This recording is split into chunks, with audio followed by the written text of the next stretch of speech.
So thank you everyone for joining us. My name is Shireen Ash. I'm a librarian at the Marin County Free Library, and I'm really excited today to welcome you all here to this presentation, Be Red Cross Ready. Our presenters are Ellen Say of the Marin County chapter of the Red Cross and Diana Graham of the Contra Costa chapter. So just to give you a sense of the program today, the presentation is a little bit less than an hour. There'll be time for questions after each module. There are 4 sections. All questions will go in the chat. I'm asking everyone to stay muted throughout just because we're a large group, and that way everyone can participate and hear. So please put your questions in the chat. I will read them out. Periodically, Ellen will be adding content into the chat, additional resources to that you can follow up on, so that's a really great resource or additional resources for you to follow up. So the presentation, as I mentioned, is being recorded, so you can refer to it at the Marin County Free Library YouTube page or share it with friends. It should be up within 2 weeks. I wanted to mention, if there are any students here who need a certificate for participation, please send me a message in the chat and I will follow up with you on that. So with that, I'm excited to present Diana Graham, who will start our presentation. Thank you so much, everyone. Hi, I'm Diana Graham, and I am a Red Cross volunteer who's been doing this sort of preparedness training for the last 10 years. So I lost my house in the Oakland fire almost 30 years ago, and that inspired me to try and help others make a plan, get a kit, and be prepared before the event. I have to tell you, the best time to make a plan is not during the disaster.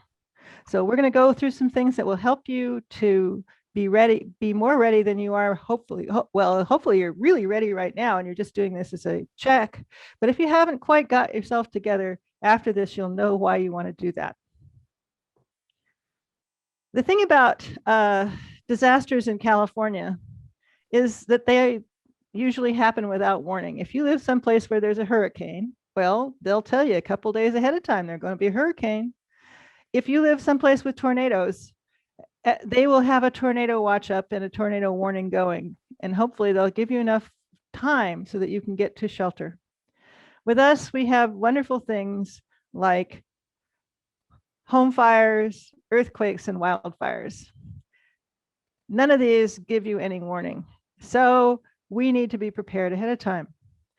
In California, there's also a few more things that can happen. We've got tsunamis, floods, landslides, and extreme heat is becoming more and more of an issue, even out here where we have a coastal breeze most of the year. So we're going to talk about the first 3. We're going to send you information about the other issues that are potential in California. And I hope that you'll take advantage of all of the resources that Ellen's going to put in a chat. You can't remember everything I say, but you can refer to these resources and get a lot of good information to help you make your plan, get your kit together, and be informed. So here we go. I live in Moraga, which is at the end of the road. And that means that I can't count on receiving help right away. Now, in Marin County, you have similar issues with places that are not as easily accessible as you would like and not as easy to get out of in case of a fire as you might like. So we're going to talk about helping yourself, helping your household, your neighbors, and making sure you understand what the older adults in your neighborhood need so you can help them as well. No one left behind. Preparing helps us to stay safe. It helps us adapt to challenges. And really, if you're prepared, you can recover more quickly because you've done some things ahead of time that will make it easier for you to recover. When my house burned down, we didn't have a plan. We didn't have anything recorded anyplace. So everything burned up. And we were able to get a lot of things back because we'd given pictures and recipes and things to other people. But now I have a better system. When we'll talk about how you can get there later. So let's talk about get a kit, make a plan, be informed. All right, there's several kinds of kits. And the two most important ones are a household kit, which has a lot of, if you're in your house, you have a lot of space. So you can look at the things that you already have in your cupboard.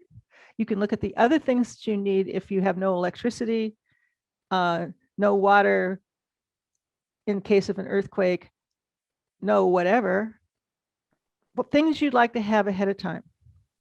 Then you need a go bag. Now the go bag, if you have your car, you can put a lot of stuff in your car.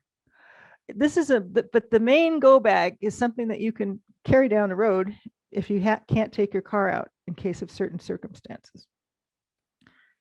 We will put in the chat a list of things that you want to put in your household kit, a list of things that you want to put in your go bag, but you have to, I can't tell you what you need in your kit because you need supplies for each of your household members and you need to customize for the personal needs. There's also a list of things, paperwork that you might want to put someplace else besides on paper in your house, but we'll talk about that some more later. So sit down and think to yourself, what's essential for every day? What do you use every day? Does people have special needs for your household? And the one thing about a kit is you don't just make it once and forget it. That's unfortunate, but you don't, because things expire. And so you need to go through your kit at least once a year and see what's there and what's still viable and what's not, and replace the not viable stuff. One of the things that you need to have is pictured on this screen. This is a radio. This is a flashlight. You can power it with a crank. You can power it with solar power. You can plug it in. And it powers your cell phone. It'll charge your cell phone. This is one of the things that I think that everybody needs one of. And you can buy them at various places. This is a Red Cross one. But you can get them at outdoor stores, hardware stores, places that sell supplies for emergencies. Also in this picture is a flashlight. Well, if you have a flashlight in your kit, you want to put those batteries and that flashlight in a bag together and not put the batteries in the flashlight. Because as one person described to me, a flashlight is a place to store the dead batteries. And you can also totally ruin the flashlight if they corrode. Water. Water is very important. You need to have 1 gallon per person per day for sanitation and drinking water. Well, how do you store that? You can buy bottled water and keep it for 6 months and use it to water your plants and refill it. I could use empty juice bottles that I've cleaned out to store water. I now have these lovely 5-gallon drums that I don't have to refill because this water stays forever.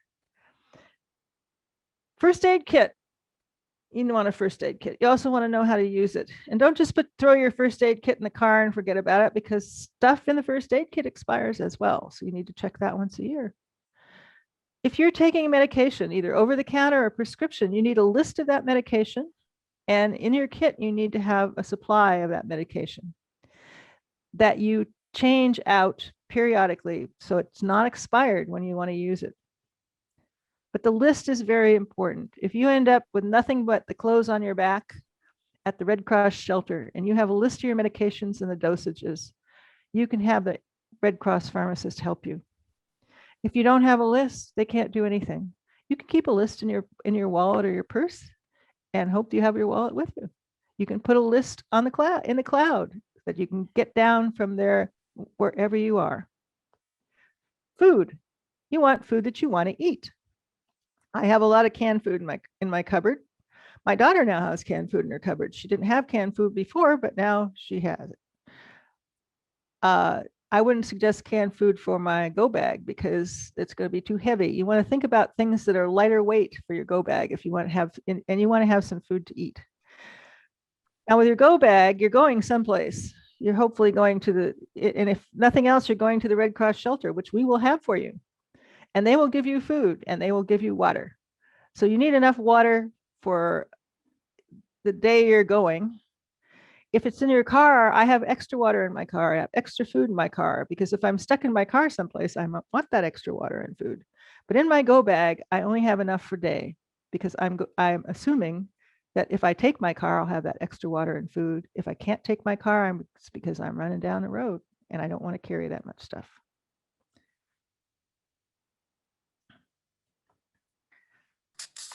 Customize your kit. Add to your kit based on your health and medical needs. You need sanitation stuff in your kit. It's everyday stuff that you use all the time, but you also need special stuff if you have special needs. If you have pets, you need to make a kit for your pet. In fact, we have given you a list of things to put in your pet's kit in the chat. Service animals as well.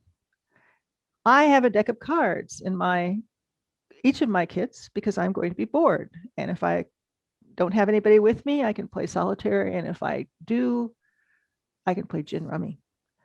Now, the thing is, you think I have this, everything I need is on this. Well, when we had a fire in Moraga, we also had a PSPS, a PG&E power outage. Okay, so there was no power. That meant there was no cell service. That meant they couldn't charge their phones. So I would not, for a moment, rely on this. I would make sure I have a backup plan on paper that is in my go bag, so I know all those phone numbers and everything that I rely on this for on a day-to-day basis. And you need to know what disasters are common in your location. And I think we do. Now, some of you in Marin probably have landslide issues. We certainly do in Contra Costa County. So you need to think about that as well, and where you're going to go and how you're going to deal with it if you have a landslide in the middle of the night. So, kit for everywhere. Single, easy to grab container, food and water if you're at work, and walking shoes. I used to work in San Francisco. I had a kit in my office because I knew that I didn't want to be wearing my sandals walking anywhere in San Francisco after all that glass fell out of the windows in an earthquake. I want closed-toed shoes every place. I have them in my car. I had them at work. I have them in my go bag. So there you go. Food and water. If you have in your car, you want food and water, you want first aid supplies, flares and jumper cables. Every time we get a new car, every 15 or 20 years, we get new jumper cables. And you want seasonal supplies. If it's wintertime, you want a warm coat, you want everything that you need to stay safe if you are stuck someplace. Next to your bed. Why do you think she has those shoes and her flashlight, and I have leather gloves, in a bag tied to her bedpost? Well, it's because she might, if there's an earthquake, that bag might shake under the bed, or the bed might shake over the bag and she can't get it. But as long as it's tied to the bedpost, she knows where it is. If you wear glasses, you may want to put a spare pair of glasses in there so you can get them. Just sit down and spend a few minutes thinking about things. Now, in this picture at the bottom, there's one problem that I see, and that is a picture. Now, sometimes some people think that picture is far enough away from her bed that it's not a problem. But if you have a picture hanging over your bed, I would like you to take it down tonight and put it someplace else. You do not want to have a framed picture hit you in the head, because the bed is one of the best places to be if there's an earthquake. Okay, we're going to make a plan. This is my favorite part, because if you don't have a plan, you may not need that kit. You're thinking for too many minutes when you should be doing something to escape or to protect yourself. So we've talked about the likely disasters. Household members who travel. Well, there's two parts to that. One is, how are you going to get a hold of them if they're gone? And what are they going to do if they're in tornado country? Have they thought about that? I arrived at Kansas City at 2 o'clock in the morning one time and found on my pillow a card that said, if the tornado siren goes off, please assemble. And you're sitting there going, I don't need this at 2 o'clock in the morning. Household members with access and functional needs, and pets and service animals. You need to sit down and talk with everybody about what you're going to do. Who's going to be the person that takes care of the people with access and functional needs? What if they're older and they're home by themselves? Well, you need to have neighbors or someone else who can help them and get them out of there if they need to go, or make sure they're okay if they have to stay. The hardest part of all this is you have to think. It's terrible, but you do need to do it. And it might save your life or save your family members. Okay, so we need the right details. We need to know how to evacuate. Well, living in Moraga, that's a challenge because we have two roads out and one that we're not supposed to go on. So we can go north, but we can't go south. Where are we going to meet? If I was getting, when we had the fire in Moraga, we were in New Mexico, which was great because the best place to be during a disaster is someplace else. But we were getting texts from my neighbors saying, thank you for making me prepared. I know where to meet. And our phones aren't working. How to communicate. Important records. Well, there's a list of important records that you might want to put on a flash drive or in the cloud. Make sure you have a copy in your kit, your go bag, but also send a copy to somebody else so that they know how to access it for you, because you may not, if your house burns down when you're not home, all that stuff that you got in your go bag is gone. So you need to make sure you have all the list of important records someplace else. Think about where you'll stay. I know where I'm going to stay. I'm going to my daughter's house. She's on the other side of the hill where I don't have to worry about wildfires so much. But you have to think, if you have pets, is there a hotel or a place that you know about that you can stay with a pet? And what are you going to do if you have to shelter in place and nobody gets there to you for a while? We have a neighborhood organization which is going to help each other out. And we all have stuff. And the most important thing is practice your plan. If you plan to go to a certain place to meet, you should go there together or apart and make sure you know where you're going. Muscle memory is very important.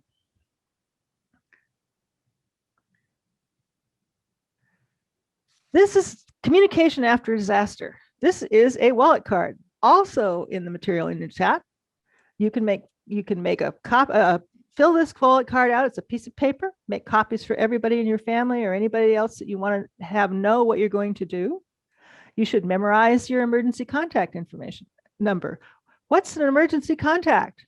Emergency contact is somebody outside the area, preferably in another state, that everybody that has one of these cards can call to see how you're doing. Say you're all separated in different places and you don't know what's going on with any of you.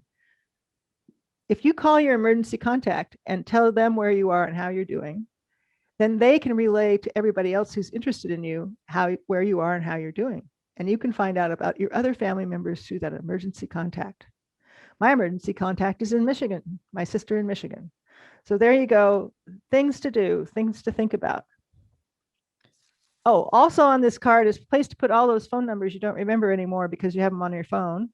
And the place that you're going to, out of your neighborhood that you're going to meet at, like the Safeway store in Lafayette, in my case. Now, the other thing is, how am I going to get information? This is how you're going to get information. You're going to have a radio. You might have a battery-powered radio. They show your cell phone. Well, that's a great idea, and I hope it works for you. But we need to know information because after every disaster, there's tons of rumors, and most of these rumors are not true. You need to know what the people in authority are saying to you, and you need to have signed up with the Marin County Alert System. And you can just type in Marin County Alert System, and there will be something come up with an internet address where you can sign up your cell phone.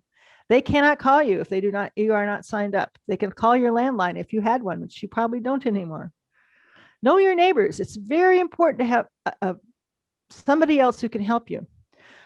When in the fire, one of my workmates had gone out mountain biking, and he was found by some horsemen in a pool of blood.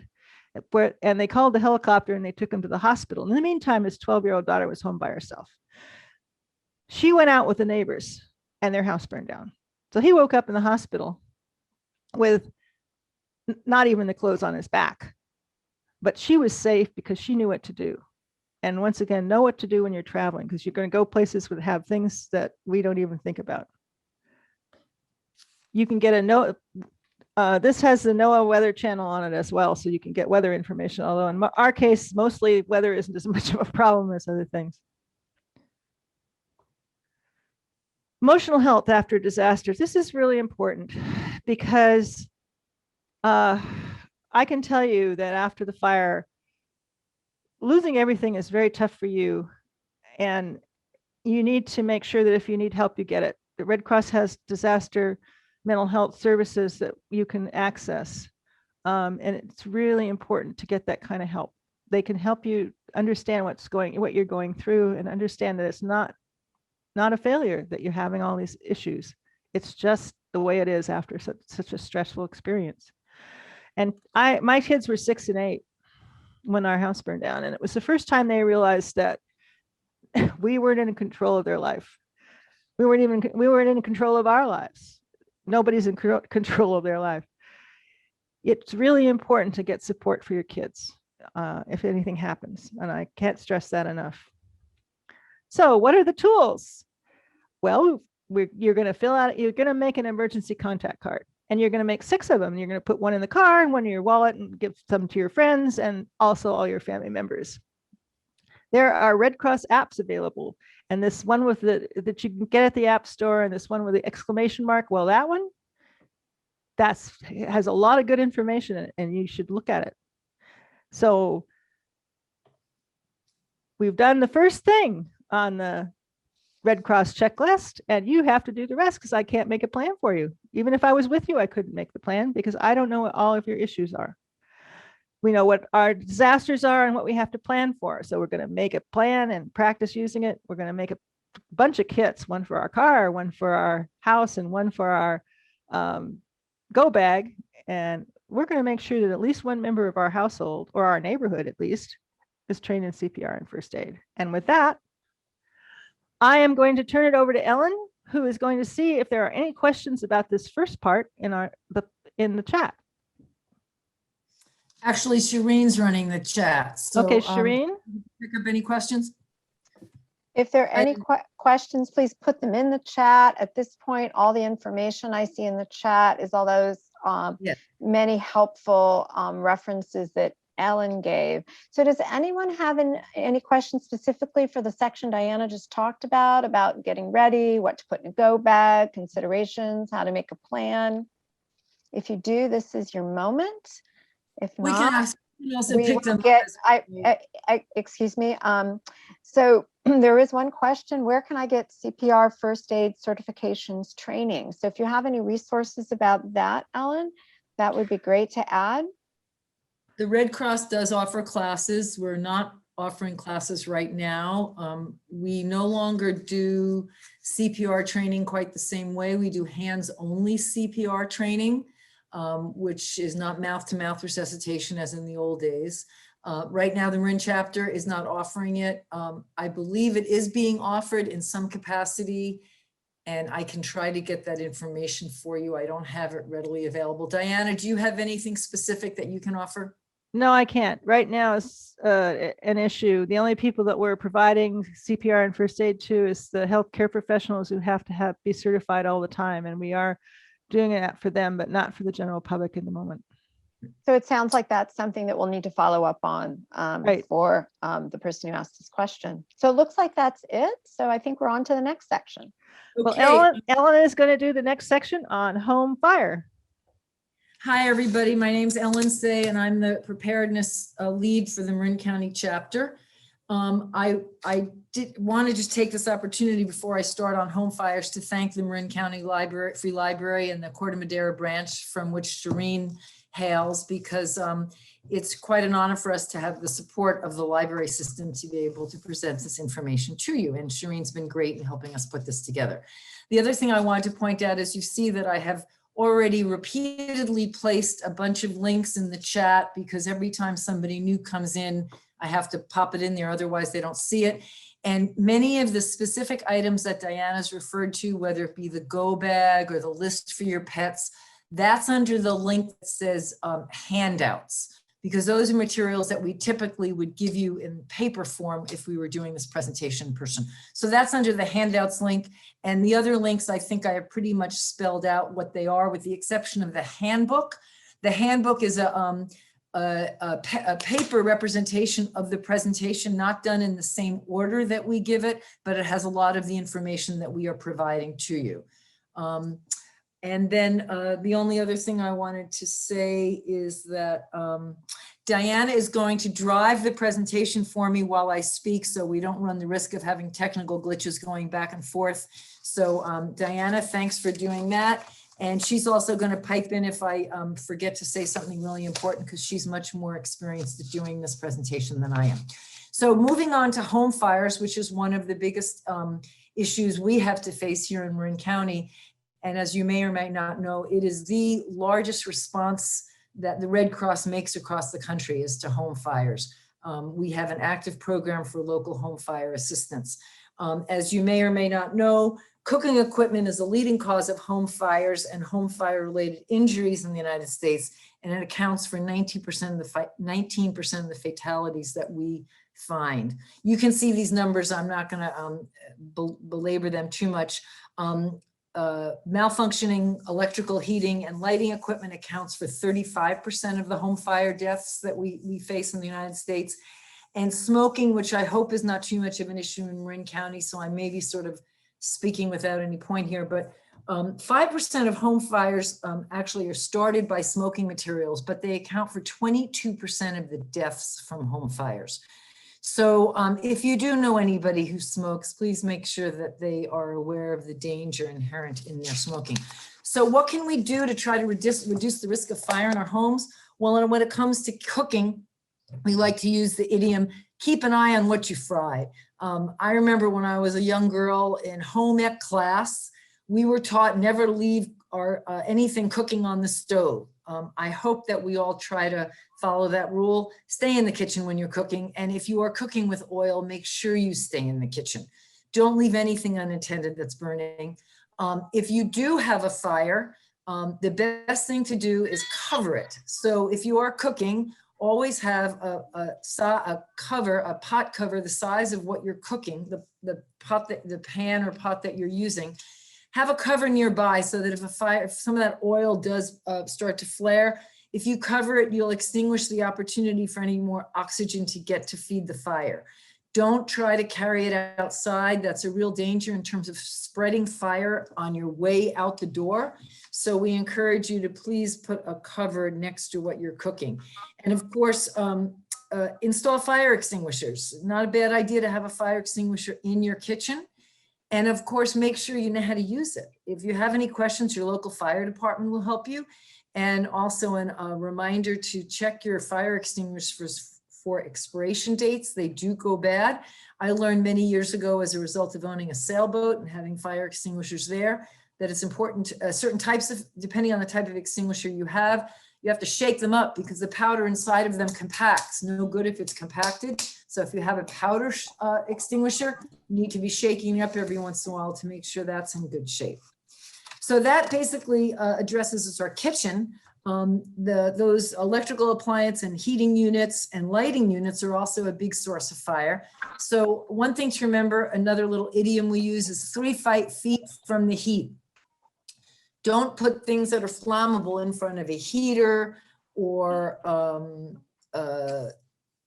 anything that could be a source of fire, whether it be a dish towel or a curtain or a piece of clothing. Or as I recall, many years ago in college, it was very popular to put a scarf over a lamp next to a bed for a little bit of ambiance. Well, a scarf next to a light bulb is a real bad example of how you can start a fire very easily. Or actually, that would be a good example of how you can start a fire easily.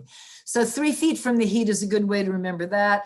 We do have a habit in our country of overloading outlets. There is a reason why there's only 2 outlets in each outlet plug, and yet we want to often make that into a 6-plug outlet with extension cords and power strips. That's not a good idea. If you need more outlets in your home, better get an electrician come in and put more outlets in your wall than to overload your sockets. Extension cords are meant to be temporarily used, not permanently used. So please think about that. Look around your house and see what you have that's overloading your circuitry that could cause a fire. And make sure that a lot of people run extension cords and power lines under carpets. That's also not a great idea, especially because very often we use carpet tacks that cause holes, not to mention the danger of people tripping over them. But that in high traffic areas, that's a dangerous thing to do. So make sure that you're using your electrical cords safely. Don't use them for permanent uses and don't overload your circuits. That's pretty simple. Going on to that last issue that we talked about, smoking, I'll do this quickly because I hope there aren't too many people it's relevant to, but never smoke in bed or when you're tired. And obviously don't smoke where medical equipment is being used.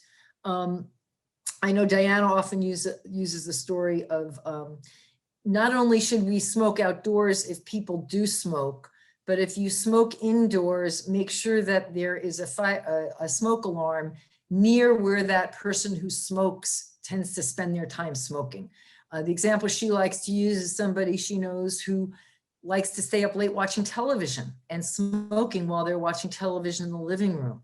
And so that person installed a smoke alarm in the living room because they knew how easy it was for him to fall asleep while watching television. So you be smart about smokers in your home. Make sure that cigarettes are always extinguished properly. Have deep ashtrays so that they, if it's not extinguished, you won't start a fire.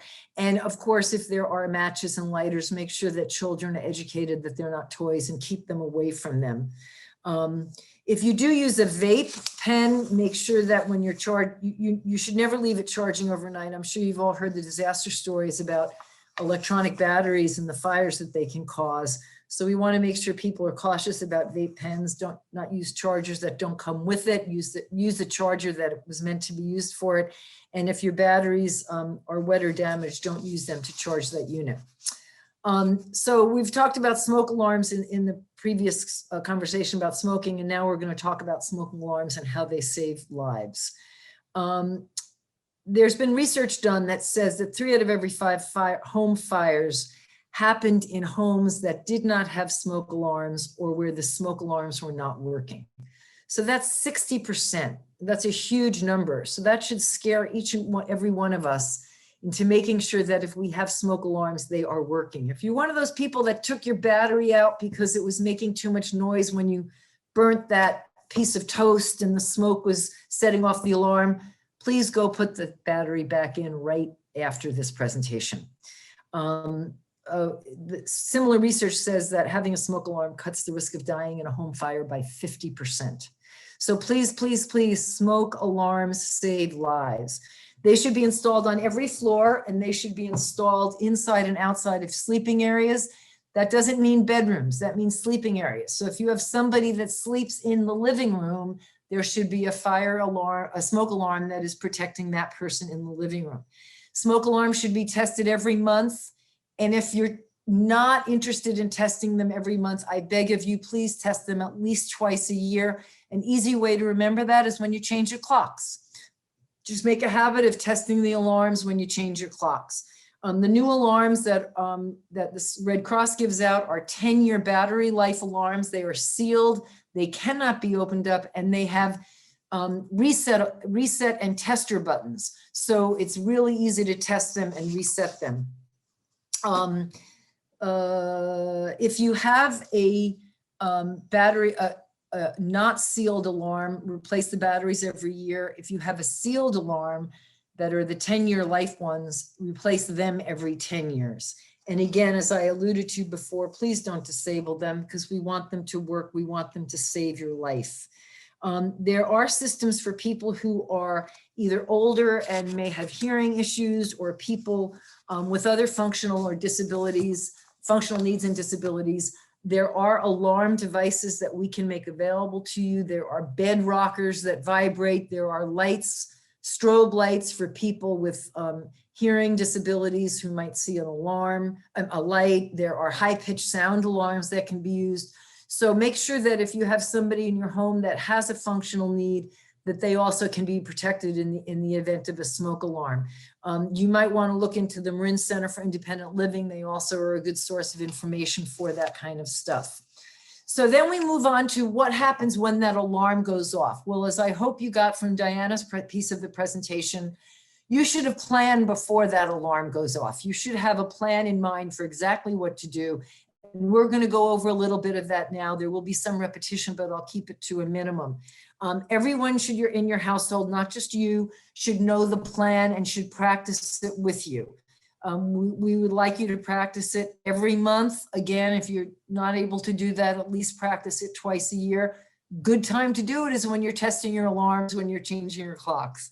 So if a fire does start or if a smoke alarm goes off, you may have less than 2 minutes to evacuate. I'm going to say that again. 2 minutes may be all that you have because smoke fills a space very, very, very quickly. 2 minutes is not a lot of time to think about what you want to do, which is why you want to have that muscle memory that Diana referred to of how to get out when you need to. So you want to know your escape routes that you've already discussed with your family, and you want to find a safe escape route. If there's smoke, that may not be the safest one, and you want to get out and stay out. Never return to a burning building. A lot of people think, oh, they get out and then they realize they left their pet and they want to go back in to get Muffy, but that's the worst thing to do. Our firefighters are well trained in retrieving animals, and quite often an animal will escape before you do. So you're going to look for Muffy may endanger your life while Muffy may be already out of the house. So please get out and stay out. If there is smoke and that blocks your access and you can't get out another way, get low. That's another one of our idioms. Go, get low and go. So if you can avoid the smoke, use another route. If you can't, get low and go. You should have already decided upon your meeting place. Usually in a home fire, it's a safe distance away from the house, in front of the house. Everybody should be well versed in how to get there and meet there. Do not stop and call 911 until you're out of the house. Then call 911. At that point, you will know if you have assembled everybody or not. You will know if the fire team has to go find somebody. Okay, so get out, stay out, get low and go, and call 911 once you're out of the house. Your escape routes is something that you should have practiced before the fire alarm went off.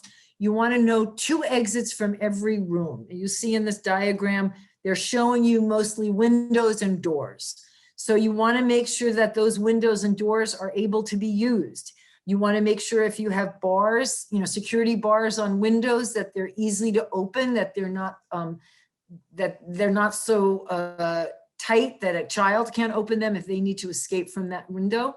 You want to make sure that your windows and doors are not blocked with boxes or books or the spare clothing that you keep needing to take to the Salvation Army. And you want to make sure the windows and the doors on the outside are not blocked by whatever garden tools or lawn furniture or whatever it is. If that's one of the safety exits you want to use, you want to make sure it's safe and accessible all the time for you.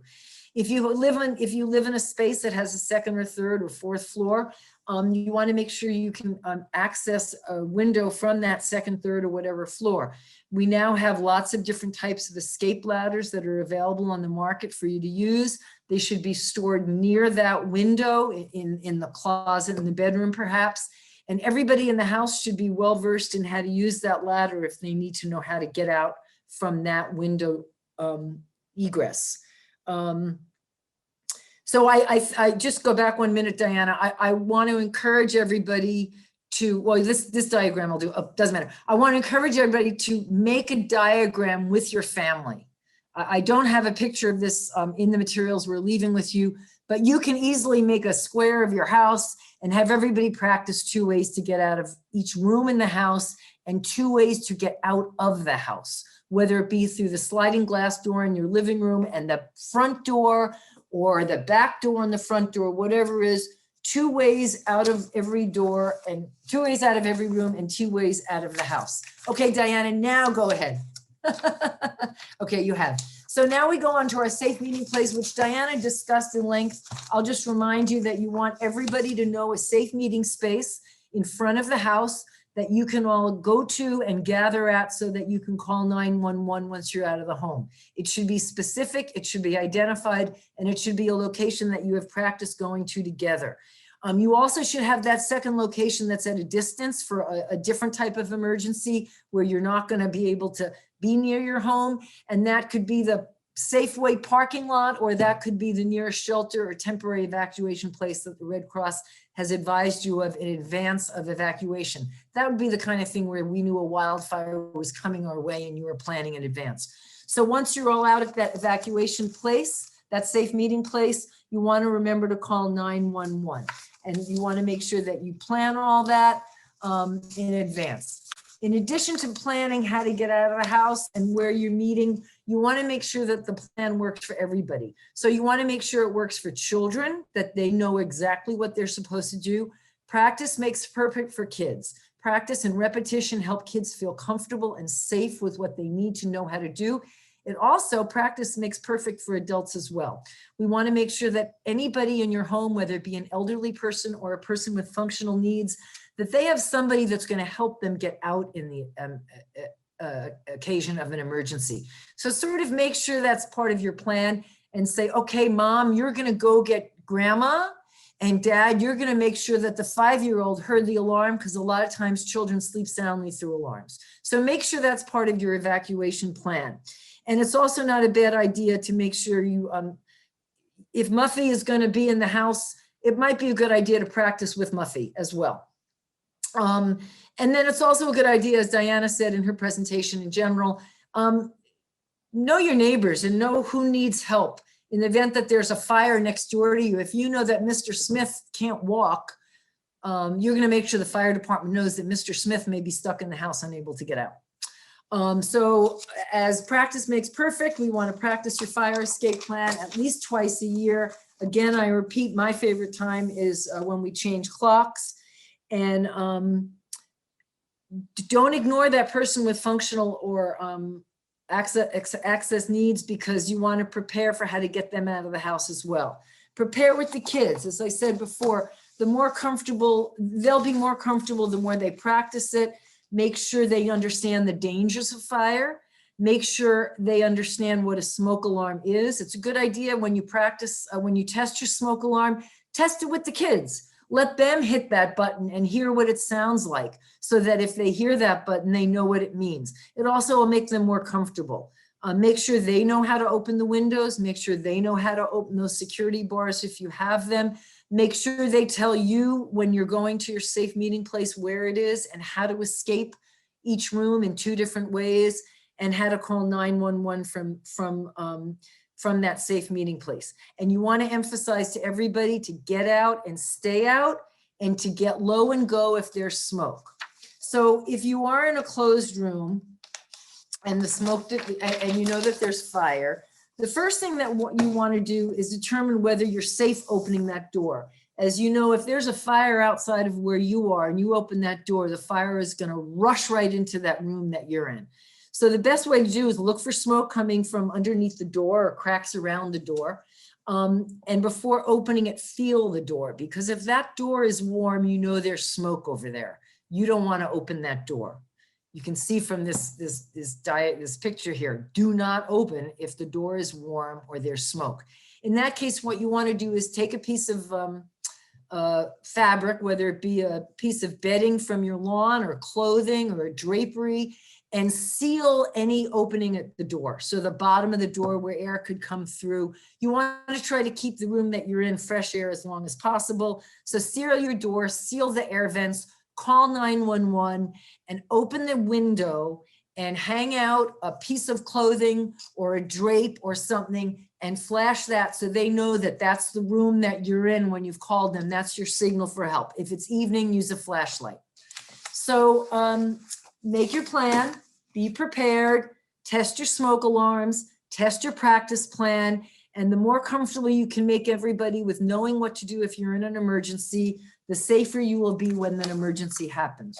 So Shireen, do we have any questions about home fire emergencies? Hi.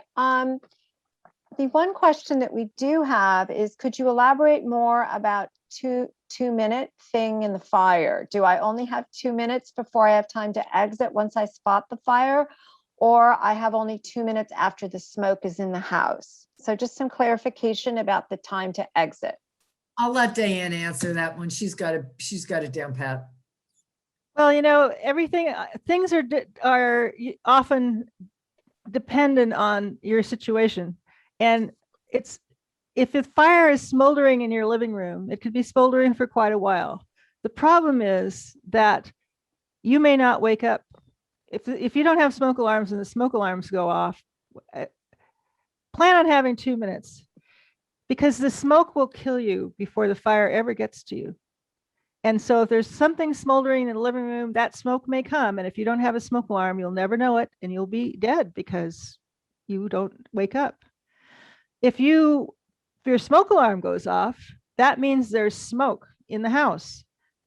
That means you have to get out of that house before the smoke gets you.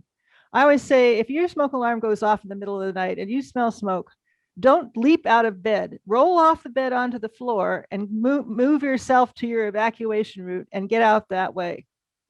And it's really important about the thing about the door. If your children are in another part of the house and your door is closed and you feel that door and it's hot, it's not going to do you any good to open that door because you're going to be dead. You can't help anybody if you're dead. Go out the window, go around the house, go in their window, rescue them, but don't do something dumb because you haven't thought about the whole thing, the whole objective that you have in front of you. So I can't tell you if you're going to have 2 minutes after the fire starts or 2 minutes. I mean, if you walk in the kitchen because you left and you were frying something up and that fire is going up the wall, I think you have less than 2 minutes to get out of that house. You don't try and gather, don't try and get things. You've already figured out things. If your go bag is sitting next to your hand, pick it up. Otherwise, just go. Because it's so fast. Everything happens so fast. And if you haven't thought about it ahead of time, you may make inconvenient choices. Anyway, that's my spiel on that. Just to answer that person, the point is that smoke can fill a room really quickly. And there are many instances where you only have 2 minutes to get out. So we're telling you that to underscore the point that if a smoke alarm goes off in your home, get out of your house. If there's no problem, you can go back, but get out and be safe. Okay, now Diana's going to go on and teach us all about earthquake safety. I'm going to go through this pretty quickly because we are getting close to our time, but I think a lot of you already know about earthquakes because you live in California. So let's see if I can get this to actually do next slide. I'm having a technical issue, but let's see if I can fix it. All right, I'm going to do this until I get to the right place. Interesting. I'm stuck. Okay, we'll fix it. I just wish this didn't happen. Come on, come on, come on, over here. There we go. All right, earthquakes. I'm going to skip through these slides because it doesn't care. We don't care that half of the people are in the US are subject to earthquakes because all of us are. And it's the best thing to do to drop, cover, and hold on. That is true. The reason you drop, cover, and hold on, I'm going to skip this. We all know that. Planning preparation. You want to put your dust mask that you all have now in your kit, your N95 in your kit, work gloves, fire extinguisher. You don't put that in your go bag, put that in your kit. Think about safe places in each room. The most important thing I can tell you is if you sit down where you always sit, look around, see what's going to fall on you. See if the TV is going to come hit you in the head. See if the armoire is going to fall over and hit you when you're in bed. See if that picture, if you have a picture over your bed or anything hard over your bed, move it, attach it to the wall, fix it, place up so that you know that nothing is going to fall on you. Drop, cover, and hold on. The reason you do this, and if you're in a wheelchair or a walker, lock your wheels and cover your head. Your brain is the most important thing you have. So you need to make sure that it's protected. If you can't get underneath something, get in the corner of the room, away from the glass. Just realize that you're not going to be moving very far if there's a really big earthquake, because it's going to be shaking so hard that you're going to fall down. That's why you want to get down before you fall down, because you can break something if you fall. I had a lady tell me that she tried to run out the house. The mirror fell over on her and she cut herself up really bad. And if she stayed where she was, she would have been okay. Don't try and run outside. Get underneath something. It's the stuff in your house that's going to hit you. All the cabinets in the kitchen are going to come open and all the dishes and everything in the cabinets are going to come onto the floor. The refrigerator may tip over. So you need to be somewhere else where you're protected. That's really the most important thing.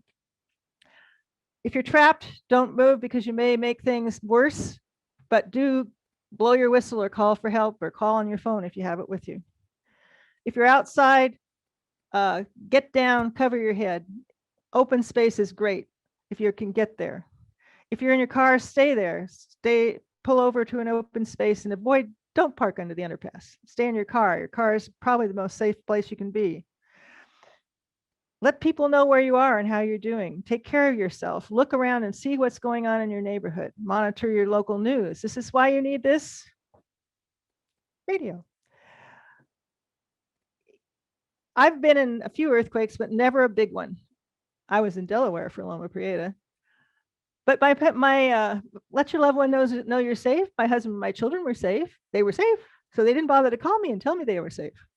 I had a heck of a time getting in touch with them because I couldn't call into the Bay Area. So make sure you let people know, call your outside the area contact and let them know you're safe. If we have a big earthquake and the telephone poles fall over, don't go near the power lines. They're probably live. Pretend they're live even if you think they're not. When you're trying to clean things up, don't just run into the kitchen and start picking things up with your bare hands. Use those leather gloves you've got in that kit you have next to your bed. Don't use a flashlight only. I have so many flashlights in this house, you wouldn't believe it. But it's very important because those are the things you need when it's dark at night and you don't know where anything is. You got a flashlight next to your bed, you can take care of it. If you smell gas, leave. You should know how to turn the gas off from the outside your house.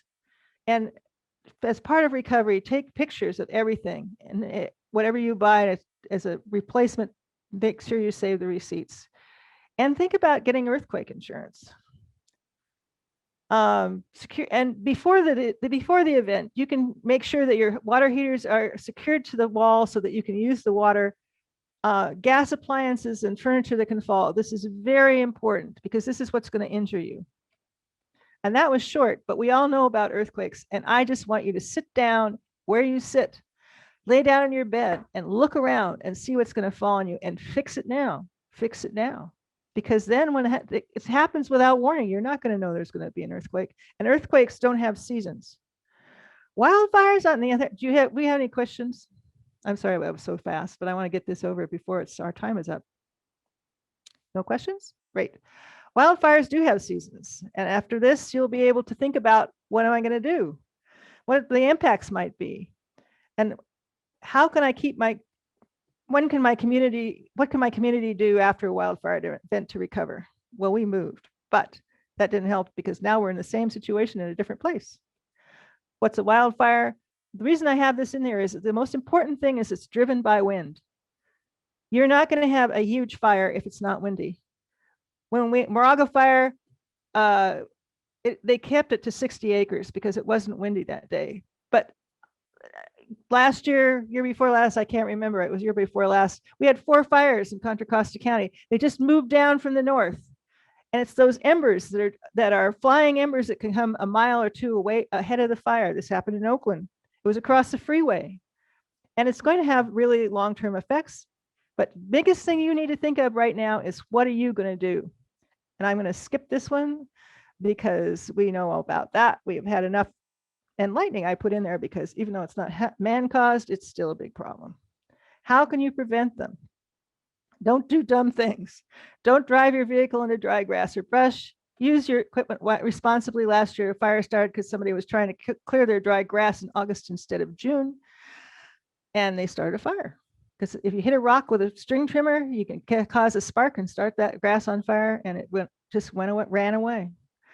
And we aren't residential burning. Just do it when it's raining. Store things away from your home. If you've got gas tanks and stuff like that, gas grills, propane tanks, at least 15 feet away from any structure. Don't grill during fire weather conditions, and always have a fire extinguisher hose nearby when you do. I like this picture because if I saw that, I would be out of there. I would be so far out of there, I'd even be out of there before that. We know about deaths and injuries. We know about all these things because we've seen it every year for the last 5 years. Do you know that after the Oakland fire, it was until 5 years ago before we had a fire as big as Oakland. Oakland killed 25 people and burned down 3,000 houses in one day. Learn about your community's response plan. Understand your risk. this bottom picture there, that's my house, the bottom picture. Another thing you have to be concerned about is wildfire pollutants. We should all have by now some pretty good, and you need an N95 mask because the other masks that we're using don't keep the smoke, the material in the smoke out, but the N95s do. And you need those in your kit. I think at this point, you can probably buy them. Prepare your home. This is very important because if you've got a lot of brush and stuff around your house, and in Marin, the same problem with Contra Costa, there's all kinds of trees and all kinds of things, but you can fix your landscaping up so that you reduce your risk. You can talk to your fire department and have them come out and do an assessment and tell you what you need to do. And make sure that you don't let dry and flammable stuff stay in your gutters or on your roof, because that can really, if an ember comes, that's going to be your house is gone. And the spaces that go into your attic and the spaces that go underneath your house, they should have the right kind of screening on them so that the embers can't come in. Evacuation planning.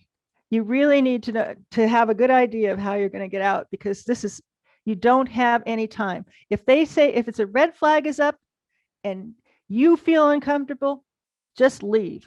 You'll be at the front of the line and you won't be back there where they're having trouble getting out through the fire. Don't hesitate. You can always come home. I always say evacuate early and often, especially when you're in a place. Evaluate how long it's going to take you to get out. How many ways do you have to get out? This is extremely important.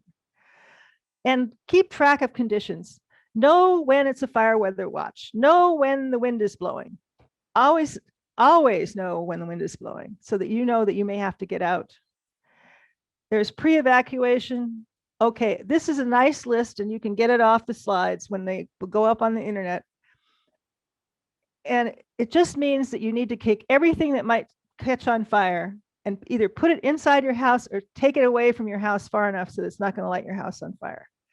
Leave your lights on. Don't leave the water running because it's not going to help, and it's going to lower the water pressure so they can't fight the fire. Now it says back your car into the driveway, go load it up and get ready to go. Get your pets and get them in the car. Hopefully, this is if time allows, because if it's coming over the hill, or you look outside and you can see the smoke and you see the fire coming over the hill, you need to go. You don't need to gather anything. If you've got your keys and your wallet and hopefully your go bag that you packed, you're done, you're out. And you should know what the escape routes are ahead of time. Otherwise, you won't have time to get out. Stay safe. Don't go back. If your house is burned down, you'll have all the nails and everything that is sharp in the house in the ashes. You can really cut yourself up. Wear gloves, heavy shoes, all that stuff. If you decide to go through the ashes, we went through the ashes, but we did that for about 5 minutes and decided that we didn't need any of that stuff anyway. There wasn't really anything to recover.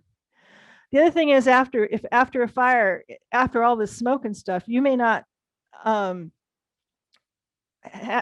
you should throw anything that you're concerned about out, even canned food that's been exposed to heat, because it may have compromised the seals on the cans.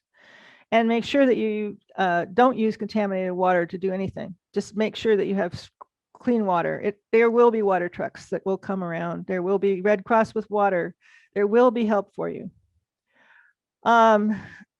Please, before you go back in your house, if you think the house is still there, make sure that you inspect the roof and make sure that the embers haven't come in and are smoldering in your attic or in your crawl space, because that can happen. You can come back and see your house and say, oh, there it is. And then the next day you come back and it's not there anymore. And that's because of those embers. And be careful about trees because they can be compromised in such a thing. Now, I'm sorry I went through that so quickly because it's a real concern for us. And I want you to sit down while you're sitting down in your chair looking for the earthquake hazards to think about how are you going to get out from where you live? How long is it going to take? If you know that there's a fire out there and you're not sure where it is, you can monitor the CAL FIRE, you can monitor other fire agencies and find out where things are going on. But don't wait.